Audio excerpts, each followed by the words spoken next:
Bonjour, je vous présente cet ouvrage. Antoine-Augustin Cournot, Essai sur les fondements de nos connaissances et sur les caractères de la critique philosophique.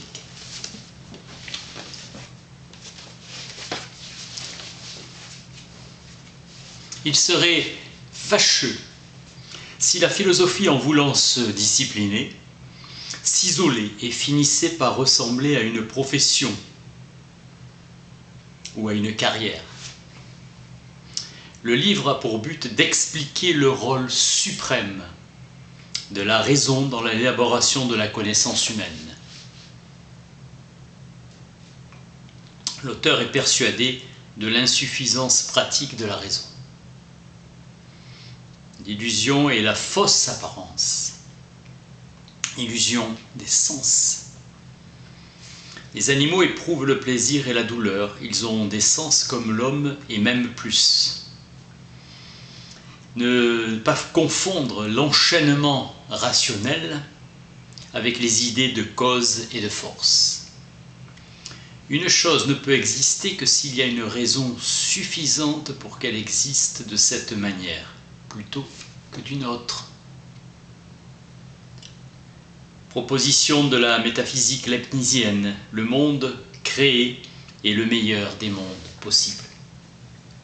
Ce qu'il y a de fondamental dans la notion du hasard est l'idée de l'indépendance ou de la non-solidarité entre diverses séries de causes.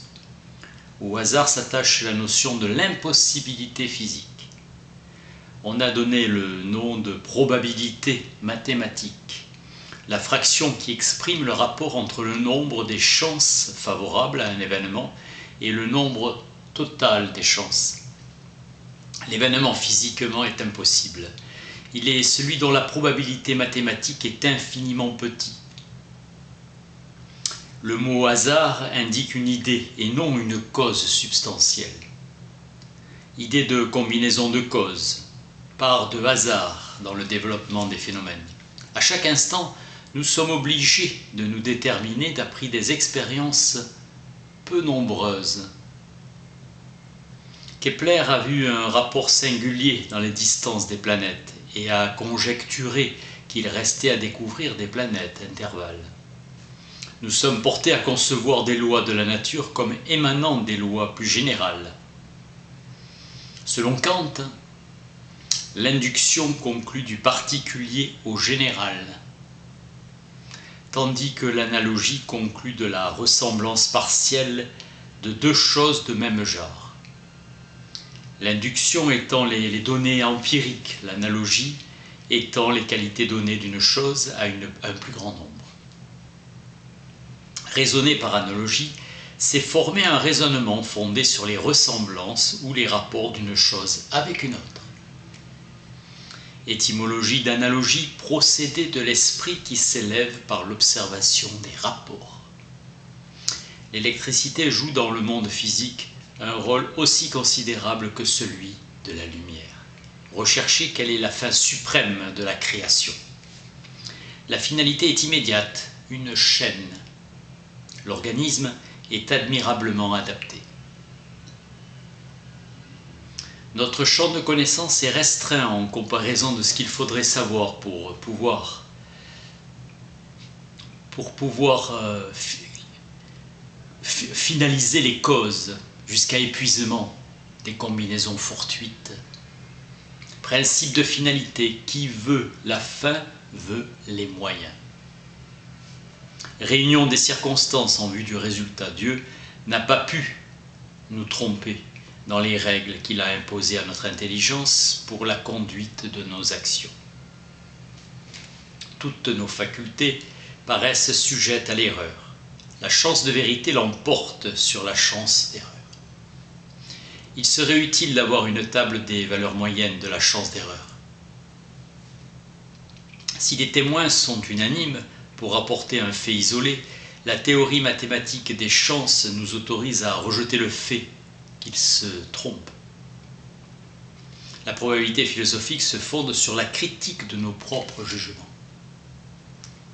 La nature n'a point fait l'homme pour philosopher, destiné de quelques individus, mais pas de l'espèce. L'homme se fait le centre de tout et rapporte tout à lui. Si nous connaissions plusieurs espèces d'animaux raisonnables, nous pourrions compléter la critique de nos connaissances. L'animal reçoit les impressions du chaud et du froid. L'homme arrive à connaître la présence qui occasionne cette sensation. Tous les naturalistes, depuis Aristote, ont vu dans l'admirable structure de la main de l'homme une des causes de la prééminence de notre espèce. Le sens fondamental de la connaissance est le toucher. L'imagination associe des images sensibles.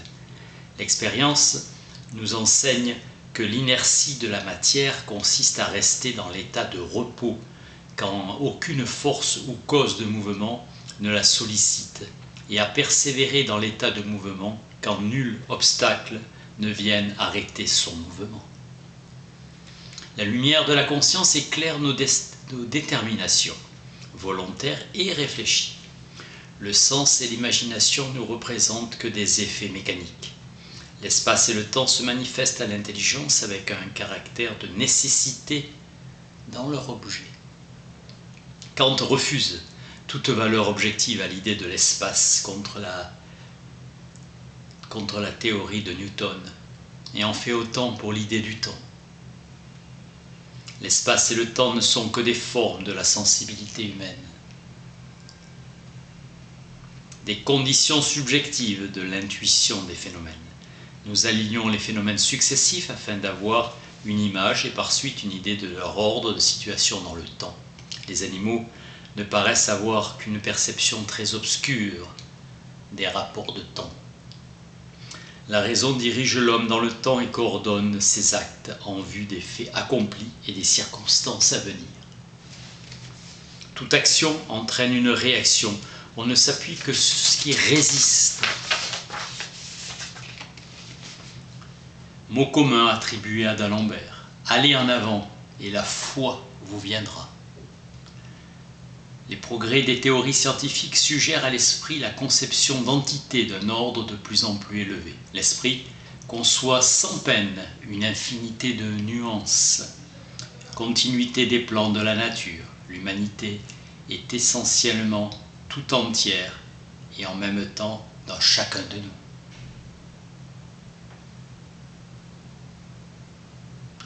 Tout s'éclaircit quand on a l'idée de la raison des choses, de l'enchaînement des causes et de la subordination rationnelle des phénomènes. Idée souveraine et régulatrice de la raison humaine. Le don du langage appartient naturellement à l'espèce, fait partie de sa constitution. La nature extérieure est une source inépuisable d'observation et de méditation. Il y a dans l'art, dit La Bruyère, un point de perfection comme la maturité dans la nature. Le sentiment du vrai, en philosophie, n'est pas plus que le sentiment du beau dans les arts, susceptible de décomposition ou d'analyse rigoureuse. Des actions sont moralement belles dès lors qu'elles sont conformes à l'idée de convenance, d'ordre et d'harmonie. On appelle quantité tout ce qui est susceptible d'argumentation ou de diminution. Une sensation augmente ou diminue. Selon les circonstances, une variation en quantité peut être conçue comme la cause ou l'effet d'une variation en qualité. Une langue est un système de signes en nombre nécessairement limité qui doivent s'associer ou se combiner d'après certaines règles. L'homme exprime ses idées et ses sensations. Le but du discours est imparfaitement atteint. Les Grecs employaient le même mot pour désigner le langage et la raison. L'époque de l'invention de l'écriture peut être regardée comme l'époque critique dans l'histoire de l'esprit humain. Le langage est employé comme signe immédiat de la pensée. Les langues vulgaires, les langues techniques portent l'empreinte des rapports de l'homme avec les choses. Après de longs efforts, l'homme arrive à la connaissance des vrais principes de choses, définition chimique de l'eau, oxyde d'hydrogène ou combinaison d'oxygène et d'hydrogène dans la proportion du 2 contre 1. qui est complète. Dans le squelette d'un animal, chaque pièce est définie par sa forme ou par ses fonctions et reçoit un nom approprié. La définition d'un mot a pour but de faire connaître le sens d'un mot à ceux qui ont déjà une notion plus ou moins claire. Pascal évoque l'impossibilité de tout définir, fragment posthume de l'esprit géométrique. La géométrie fournit toujours des exemples les plus simples et les plus nets. Hume dit que le hasard est l'ignorance des véritables causes. L'esprit humain s'élève à l'idée abstraite d'ordre. Bossuet a dit quel est le propre objet de la raison, importance du syllogisme dans la logique péripatéticienne. La vérité générale est conçue comme tout à fait indépendante des formes particulières. L'analyse est la méthode d'invention et la synthèse la méthode d'exposition. Les logiciens procèdent analytiquement du particulier au général, du concret à l'abstrait. Synthétiquement, on va du général au particulier, de l'abstrait au concret. La première est celle de l'avocat, la deuxième est celle du professeur de droit.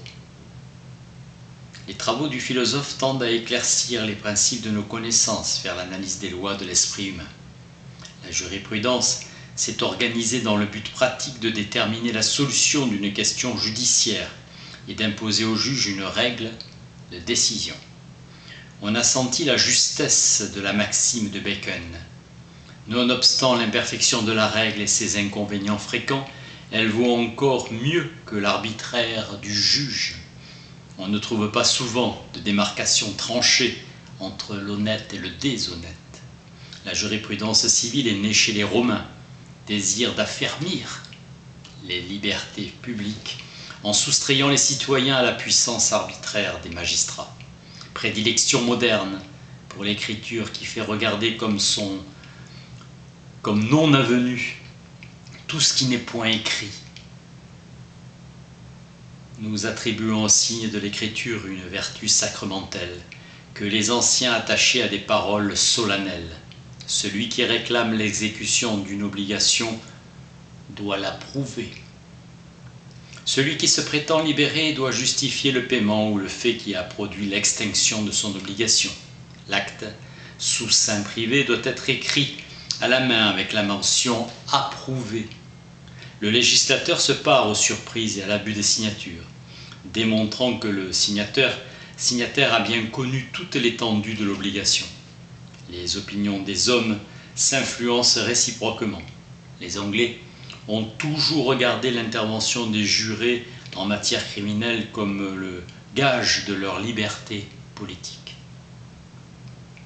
La vie, l'honneur, la liberté des citoyens ne peuvent être à la merci d'un système de présomption. La Cour de cassation est chargée uniquement de réprimer la contravention à la loi. La science n'est qu'une forme de la connaissance ou du savoir. Elle est contemporaine de l'érudition, après la poésie et les arts. La science s'applique à des notions générales, à des résultats permanents. La science est la connaissance logiquement organisée. La science s'enrichit d'observations nouvelles et de faits nouveaux, premier symptôme d'une révolution scientifique. La composition matérielle des mots s'explique que par des précédents historiques. L'histoire embrasse la succession des événements dans le temps. La science s'occupe de la systématisation des phénomènes sans tenir compte du temps dans lequel ils s'accomplissent. Les événements dérivent les uns des autres, comme au tric-trac, où chaque coup de dés influe sur les résultats des coups suivants. Ainsi, nous saisissons une allure générale des événements. La grammaire, la littérature et les beaux-arts supposent l'existence de sociétés polies. Passage de la sensation au jugement. La personne humaine, le moi dont l'essence est de se posséder elle-même et de se déterminer librement. En l'absence du moi, il y a des sensations, des passions, mais point de volonté. La connaissance suppose la conscience de la liberté, la possession de soi-même. Il a fallu que le sens et le cerveau de l'homme fût-ce organisé d'une certaine façon plutôt que d'une autre pour mettre son intelligence en état de concevoir les idées et les raisonnements. Puis, un enchaînement d'événements historiques pour amener certaines sociétés humaines à un état de culture intellectuelle qui permit le développement des sciences. Mythe de la caverne de Platon. Socrate raille dans le Théétète Protagoras qui fait de la sensation le critère de la science et de l'homme la mesure de toute chose.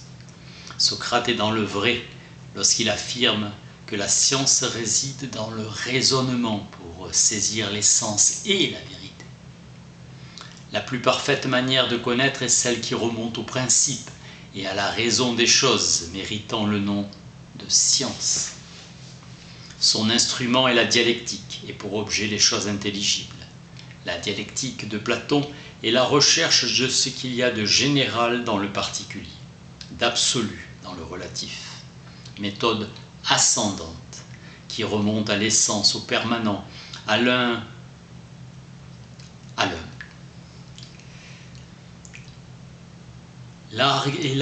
élague l'accessoire pour atteindre le principal.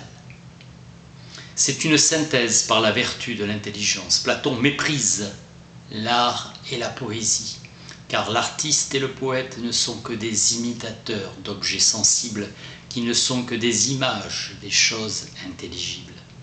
Principe que les choses que nous concevons très clairement et très distinctement sont toutes vraies. Spinoza admet que les conceptions de notre intelligence sont le critère infaillible de la vérité des choses. Leibniz invoque sans cesse la loi de la continuité. Leibniz, Platon, Kant, au sens d'Aristote. Distinguant avec une rigueur inconnue le fond de la forme. Nulle connaissance en nous ne précède l'expérience et toute commence avec elle. Nos connaissances s'étendent par l'expérience. Phrase de Bossuet, le rapport de la raison et de l'ordre est extrême. L'ordre est ami de la raison et son propre objet. Juger que nos idées sont conformes à la réalité des choses, c'est affirmer que les justes rapports des choses ne sont point faussés par la nature de nos perceptions. La vérité, conformité de la notion que nous en faisons des choses avec les choses mêmes. La philosophie a pour objet l'ordre et la raison des choses. Il ne paraît pas qu'un homme puisse parvenir à connaître comme il le faudrait ce qui est absolument certain, dit il y a 23 siècles par le père de l'histoire.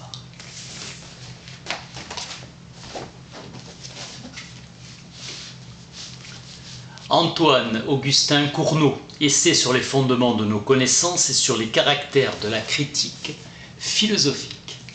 Merci.